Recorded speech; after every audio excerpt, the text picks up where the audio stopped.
Welcome back to Big Sky Buckets. I'm Big Sky, and today we're going to do our 2024 NBA mock draft. Look, this is my first one I've ever done.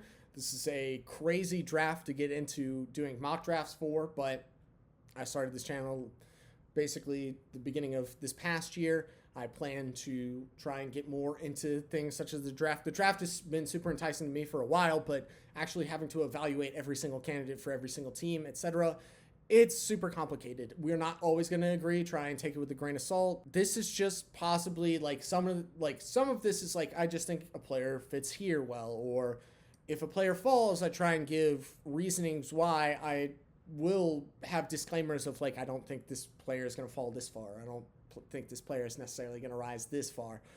But having said all of that, the way I'm going to do this is simply, these are my opinions so far, and I am an amateur in terms of analyzing draft prospects because this is my first go around. I think over time I'll get better at it, but having said all of that, this is what I think. And sometimes it's going to be weird picks, and I'm going to try my best to explain it, but let's jump into it. If you're new to this channel, I'm an Atlanta Hawks fan. It's not the worst organization to be a fan of, but it's definitely not even close to the best. Not even close. Miles and miles and miles apart. The Hawks are not the best drafters in the world. They have had certain stretches where they've been okay, but they've essentially been cursed ever since they were in St. Louis because they had the draft rights to Bill Russell before civil rights, and those racists decided they were going to trade the draft rights to Bill Russell to the Boston Celtics for a figure skating team. So ever since then, this organization has been cursed in terms of drafting, which is why the Hawks community is up in arms, despite us jumping from 10 to 1, which we should just be thankful for, but we are not, because we know somehow, some way, our organization is going to mess this up. Now, I don't necessarily think they're going to mess it up. I just think they might not go with the guy with the highest upside, which is where I'm going to go. For number one, the Atlanta Hawks draft Alex Sarr, 7'1", power forward center. For positional versatility is incredible there. 19 years old, Perth, NBL. So he was playing in the Australian League. Look, the main things you want to know about him. He's in the archetype mold of the unicorn, right? He's got the Evan Mobley, the Chet Holmgren. He's not in the same league as Victor Wembanyama, let's be honest, because if he was, there would be a consensus number one pick. But he is probably the majority number one pick for a lot of people because position is a position need in Atlanta. They need another rim protector. He can do that. He can also stretch out to the perimeter. That positional versatility in the defense should translate pretty seamlessly from the NBL to the NBA. The issue here, this guy's going to be a project offensively. There's less feel for the game. The passing, there's flashes of passing. There's flashes of creation. The transition game should probably translate, especially in a straight line. And there are flashes of three-point shooting. It's just a major question of, can this guy immediately be an impactful offensive player? And I just don't think that is necessarily the case. But the reason why the Hawks should take Alex Sarr here opposed to Donovan Clingan, who I think is probably the second option to me, is that this is a great fence-sitting option. The high upside is super enticing. It's super enticing. And the main thing here is there is every chance this team just falls apart by next trade deadline if Trae Young just asks out, which I think is pretty on the table. If that is the case, you don't necessarily want to go for a high floor, low ceiling guy here at number one. You want to go for the future. And with the future here, that is questionable, and the path to that future is questionable in and of itself, I think Alex Sarr with the higher upside and at least defense that should translate immediately is the best pick. Number two for the Wizards. I realistically think they're probably going to go with whoever, if Alex Sarr falls, they're taking him.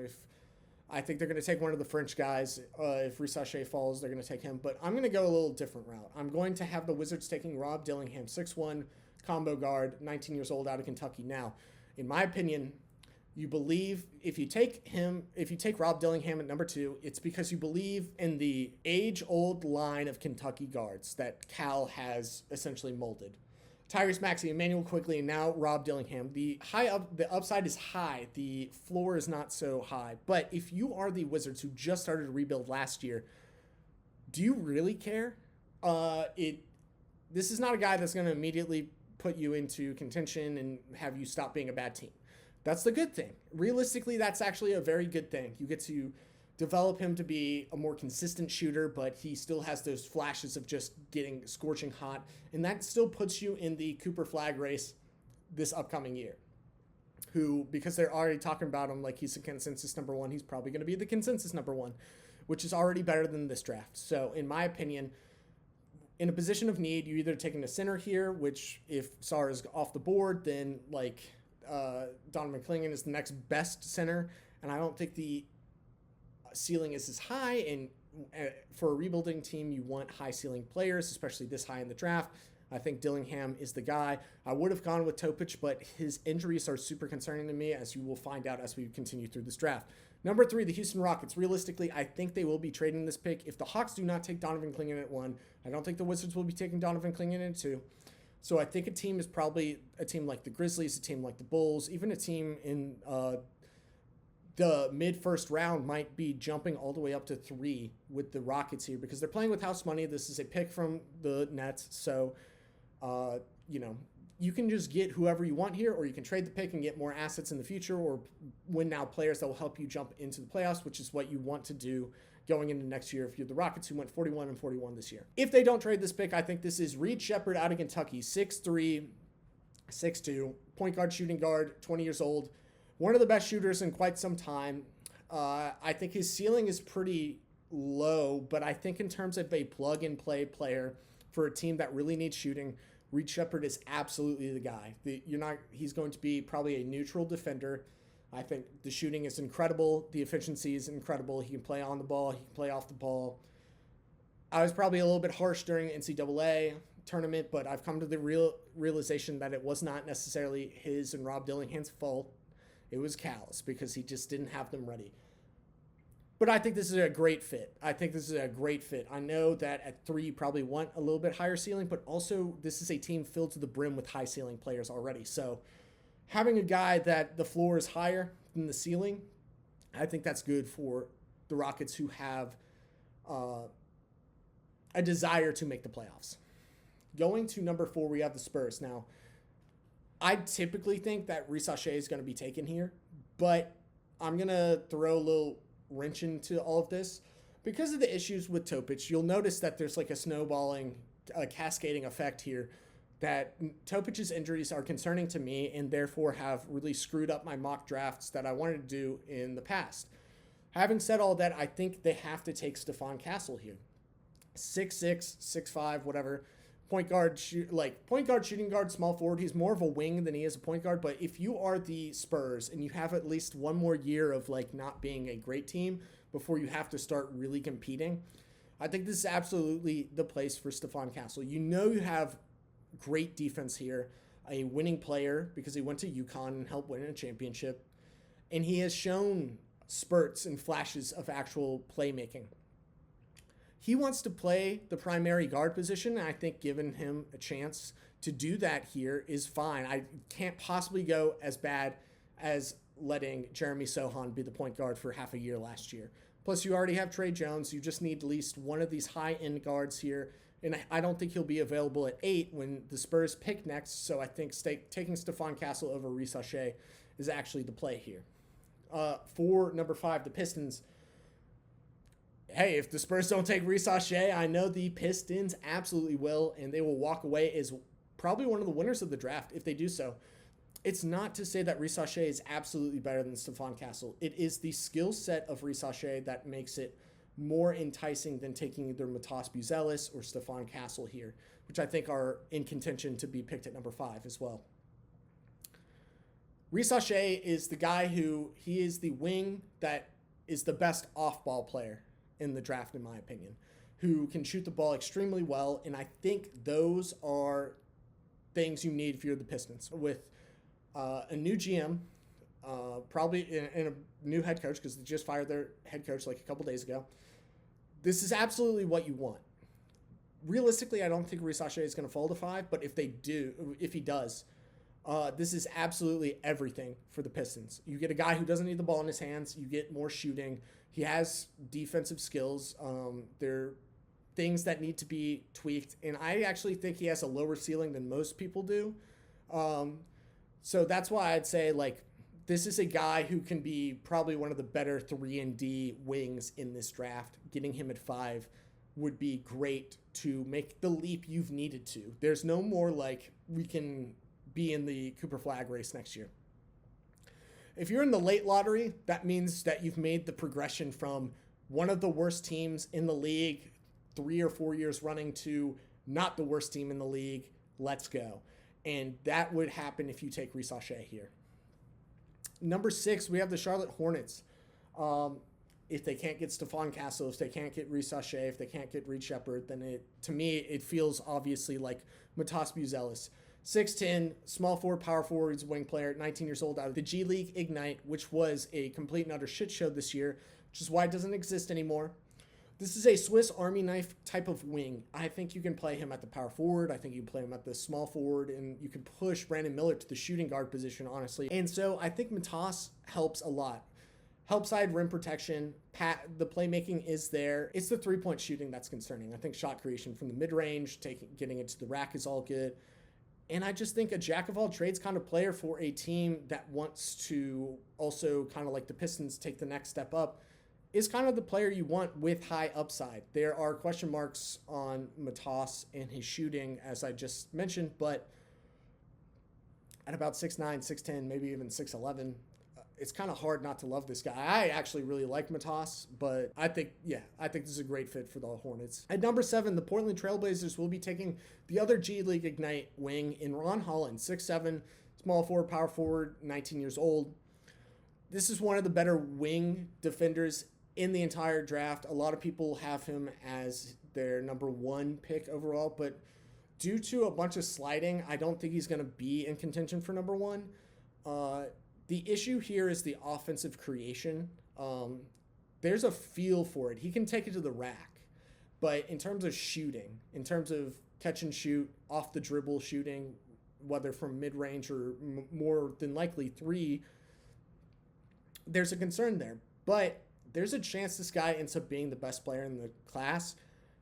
There's a lot of people saying he could fall to 15. Hell no. No way. If you are the Trailblazers, you need wings, and you need to get one that has the highest ceiling.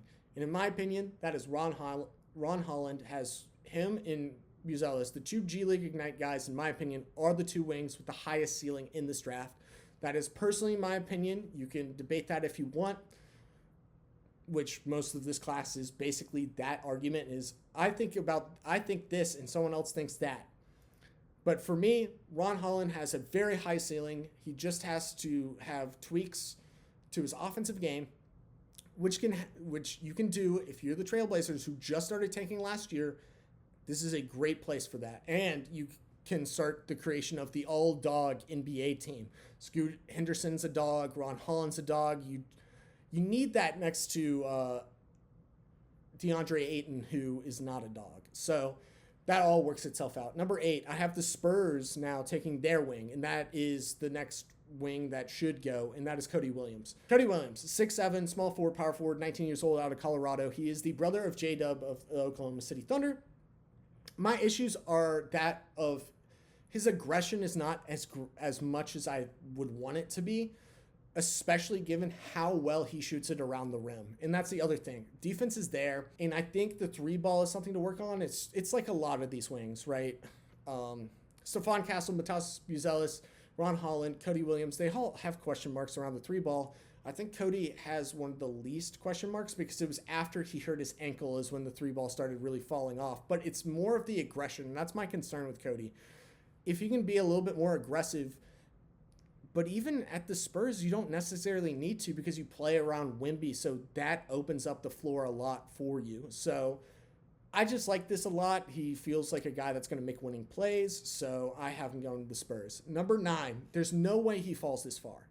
Realistically, there's no way he falls this far. But the Memphis Grizzlies select Donovan Clingan, 7'2", center, 20 years old, out of the UConn. He was the anchor for the champion team. He was the backup anchor last year for championship UConn team. This is going to be the best rim protector in this class, bar none, in my opinion. I think there are questions about his conditioning, questions about his feet, and how the medicals go for him. But otherwise, this is a guy who comes in and is immediately a dominant rim protector. There's comps to Rudy Gobert. I think if you believe in the shooting, which there were flashes of, there might be comps to Brook Lopez. All of that sounds great. His playmaking is actually pretty good for a 7'2 guy. He can be a hub of DHOs, etc. And that in and of itself really helps out. You could see some Sabonis in his offensive game, just a little bit. But I think this is for sure. I'll be shocked if he falls out of the top 10. There's no way. But I think for the Grizzlies here, that the only question is about their center position. If they don't have to trade up for Donovan Clingan, then they are a winner immediately. Kind of like with the Pistons and getting Reece Shea if that happens. Number 10, I have the Utah Jazz taking Tijuan Saloon. I'm sorry if I botched his name. One day I will learn it once he starts playing in the NBA. One of the higher ceilings in the class, one of the biggest projects in the class. 6'9", small forward, power forward, one of the youngest players at 18 years old. And I think he played at Cholet. I'm so sorry. It was overseas. He's gotten a lot of momentum because during his playoff run, which was like a month ago or so, he was playing much better. So instead of just flashes of what he could be, there was like a little bit more consistent stretches there. And that in and of itself really helped his draft stock. I think going to the Jazz seems like pretty good place because they don't really know. I don't really know what they're doing. I just don't think they're trying to compete yet, but they're not necessarily trying to tank super hard.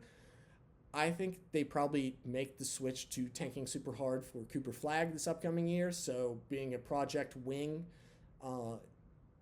in Utah is probably a pretty good place to be. Number 11, the Chicago Bulls, who don't want to tank. Select Dalton Knecht, 6'6", small forward shooting guard, 23 years old, out of Tennessee. Plug and play immediately. He is basically Bogdanovich if he was American. Shout out to Joe for coming up with that one a long time ago. Look, this is a shooter. This guy gets buckets.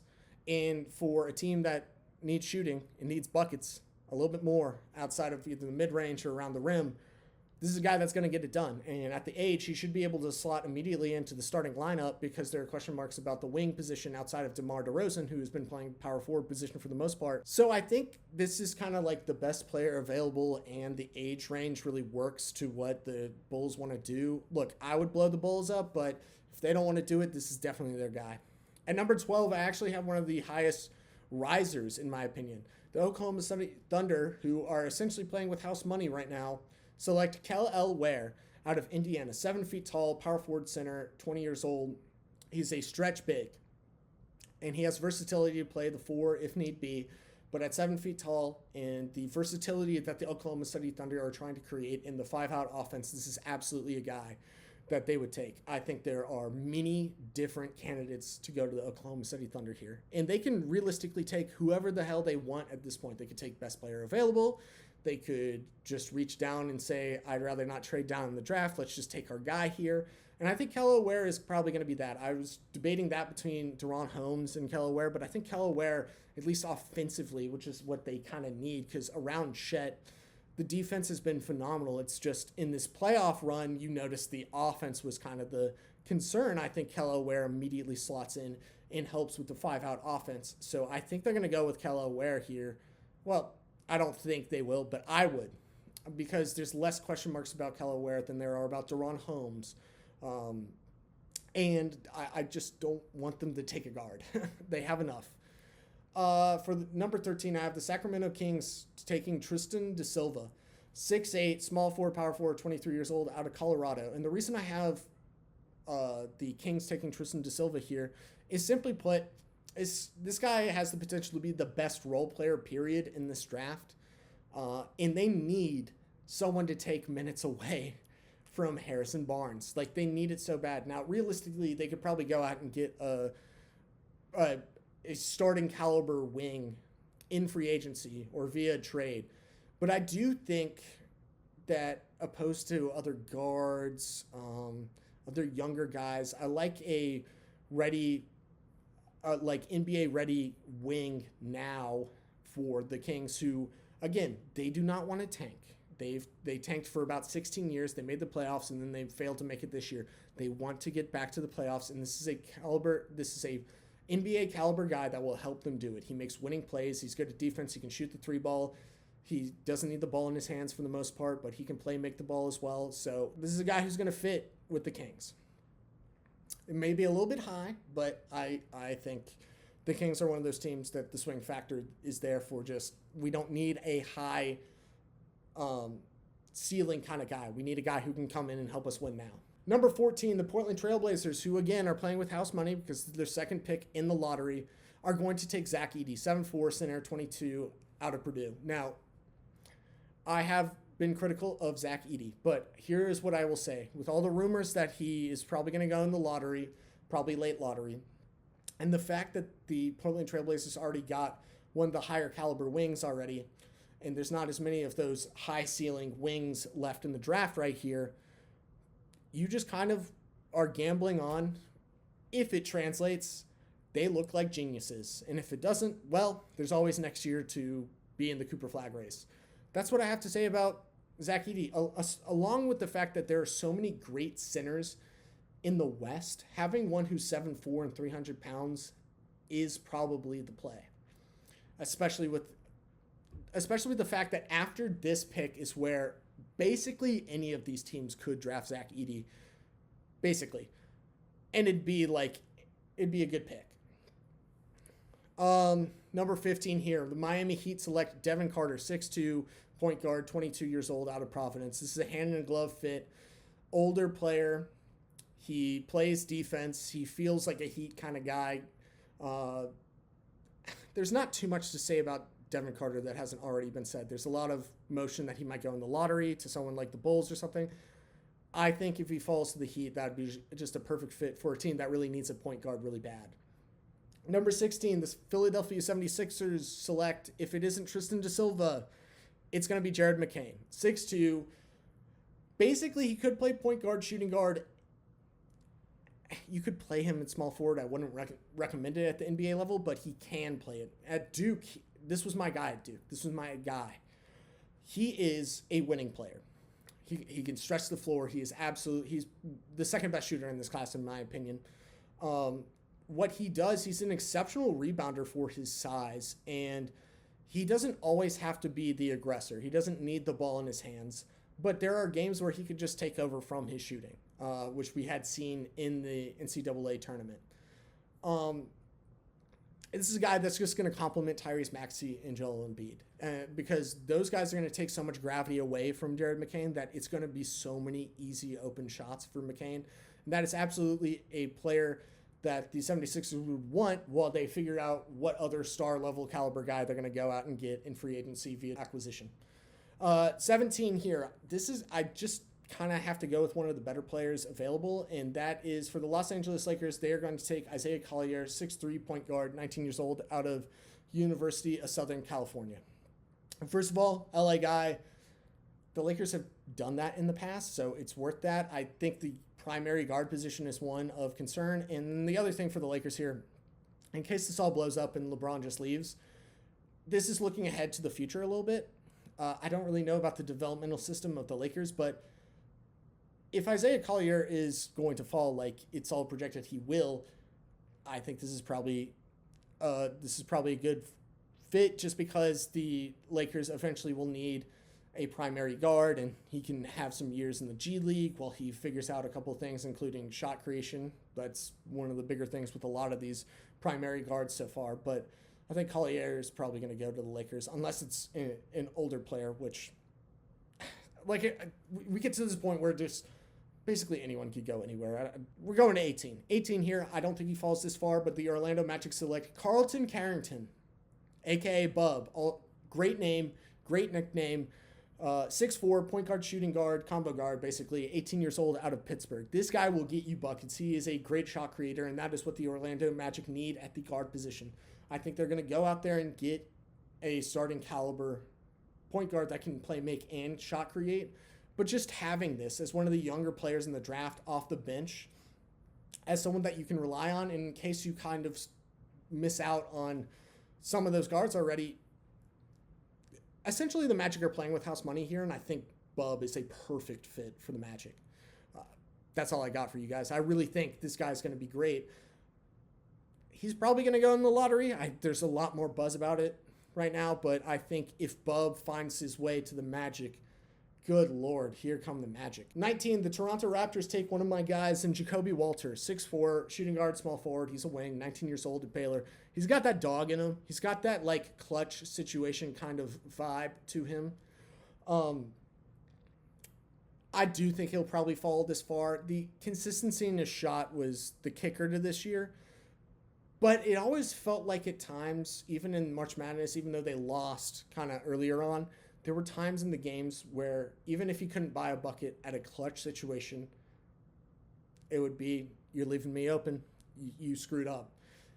I think that's kind of one of the guys for this new Raptors rebuild, I guess, or retool, whatever we want to say we're in for the Raptors. I think someone at the shooting guard position or combo guard for the most part, or like a wing here that could play 2, could play 3 if need be.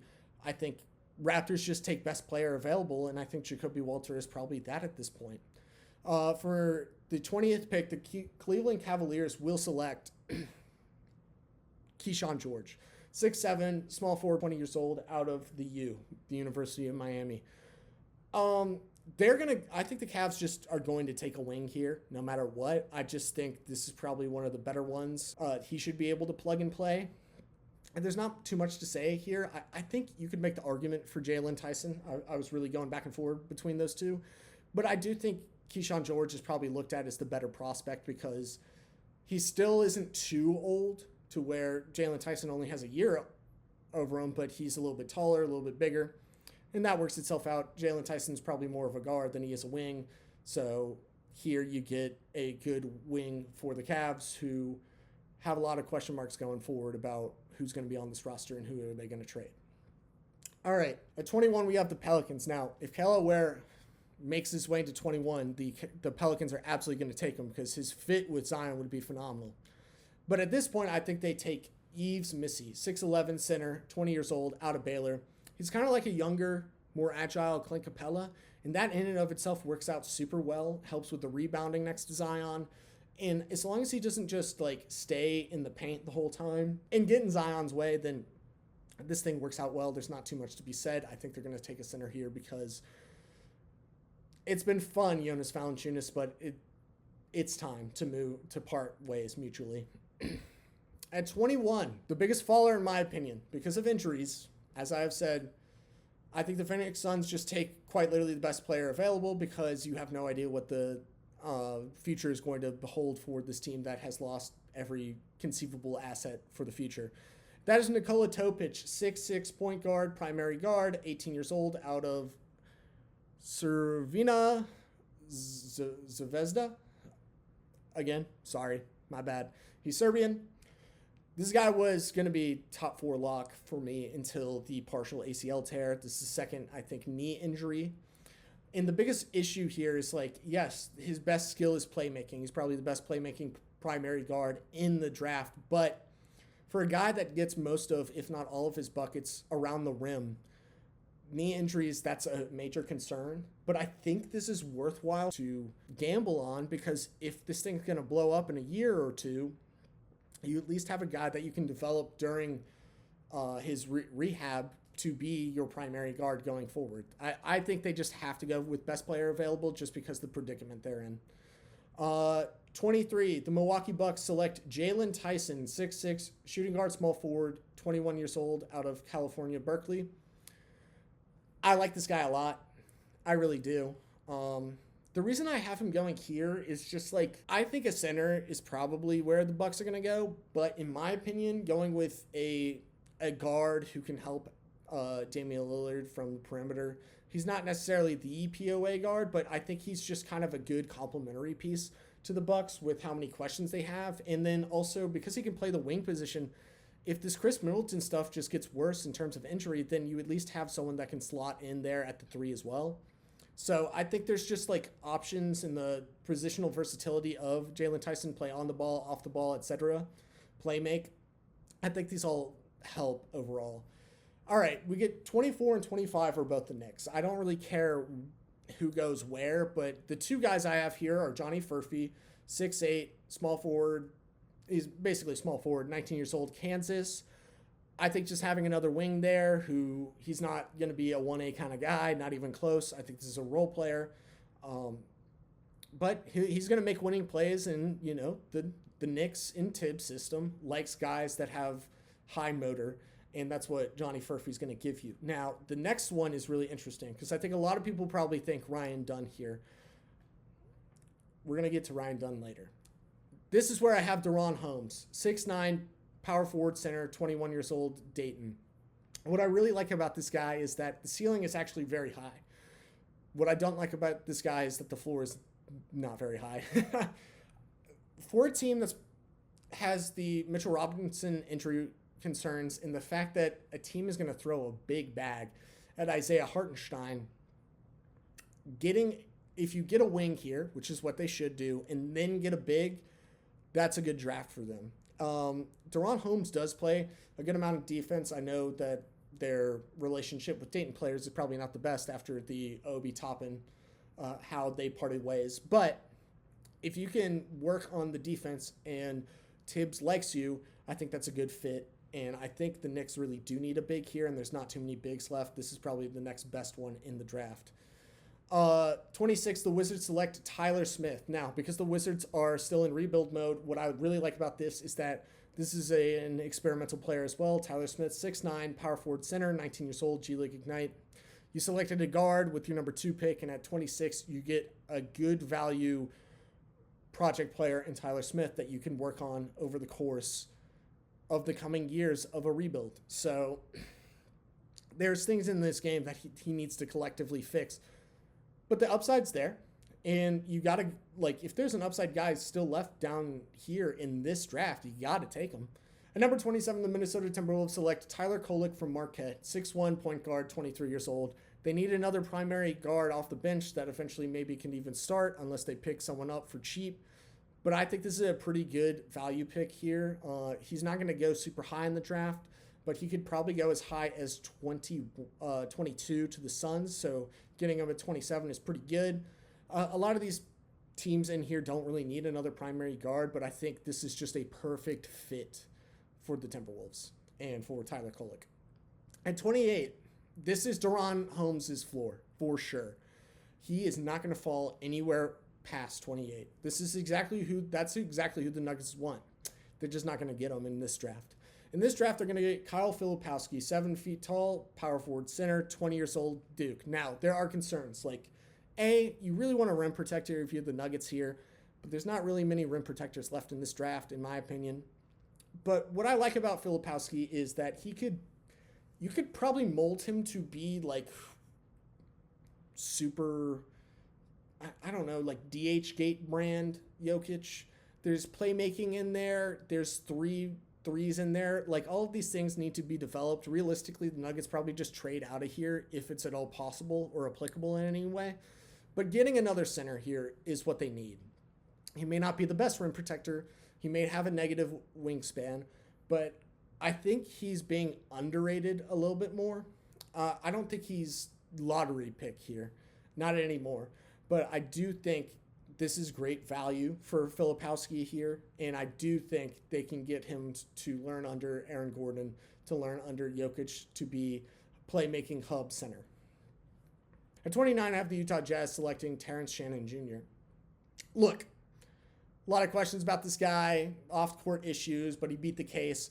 He is 6'6", shooting guard, small forward, 23 years old, Illinois. I thought he was one of the better players in March Madness, and even despite his age, I think taking him here is probably good value. And then at number 30, I have the Boston Celtics selecting Ryan Dunn, possibly the best wing defender in this draft, and I think he will go higher than this. But I have major issues with him. 6'6", small forward, power forward, 21, out of Virginia. Let's talk about the defense. Phenomenal stuff. Really, really incredible wing defender. One of the best you'll ever see in college. Let's talk about the negatives. To say he has no feel for the game offensively is an understatement. The Celtics are able to get away with drafting this guy and not needing him for the foreseeable future and just developing a jump shot. but it's going to take a lot to develop a jump shot when he has no feel for shooting. And that's why I have him at 30. He's technically too good to go in the second round, in my opinion, but to take him anywhere above this, in my opinion, for any of these teams, I see a lot at the Knicks because he seems like a Tibbs guy, but like, even so, like, he's just kind of a lob threat. He can't put the ball on the floor. As a wing, that's like, that feels illegal. And yeah, there we go. I hope you enjoyed. There will be a lot of graphics throughout. This was aggressive to me. I'm losing my voice. I don't normally talk this long. Look, this draft is going to be wild. I think it's going to be really enjoyable to watch live with friends, have some drinks, whatever you do to enjoy this. Don't overthink it. Don't get too pissed about this draft. This isn't the best draft in the world. Even if I like this draft a little bit more than others, it's only marginally. Look, it's going to be okay. To anyone that's getting stressed about this draft, it's going to be okay. Drafts like these come every once in a while. But we're going to get back to the flow of things next draft. But let's just enjoy it. Have some drinks. Go watch it with friends. Just kind of enjoy the moment of this kind of high anxiety, like, watch of, is my team going to just, like, fall from within because we made the wrong pick or not? Just enjoy it. The draft is a fun time, and it's really cool to see these guys' dreams coming to light, even if I've just spent 40 minutes shitting on them. But that's all I got for you guys today. Please like, comment, subscribe, all of that support. It would mean a lot. This has taken a long time to make. I know I'm not the best draft analyst. I never said I was. I hope to get better over the course of time, but at least I've gone through a really stressful one. So thank you guys so much for watching and listening, and I will see you guys later, probably to react to the draft, but peace.